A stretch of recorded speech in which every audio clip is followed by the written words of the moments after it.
ऐ पैगंबर, इनसे कहो कि भला मैं तुमको ऐसी चीज बताऊं जो इन चीजों से कहीं अच्छी हो। सुनो, जो लोग परहेजगार हैं उनके लिए अल्लाह के यहाँ बागात बहिश्त हैं, जिनके नीचे नहरें बह रही हैं, उनमें वो हमेशा रहेंगे।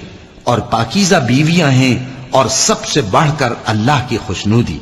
और अल्लाह अपने सब बंदों को देख रहा है जो अल्लाह से इल्तिजा करते हैं कि ऐ परवरदिगार, हम ईमान ले आए, सो हमको हमारे गुनाह मुआफ फरमा और हमको दोज़ख के अजाब से महफूज रख। ये वो लोग हैं जो मुश्किलात में सब्र करते और सच बोलते और इबादत में लगे रहते और नेकी में खर्च करते और औकात सहर में गुनाहों की मुआफी मांगा करते हैं।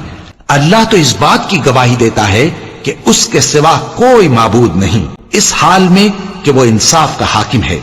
और फरिश्ते और इल्म वाले भी गवाही देते हैं कि उस गालिब हिकमत वाले के सिवा कोई लायक इबादत नहीं।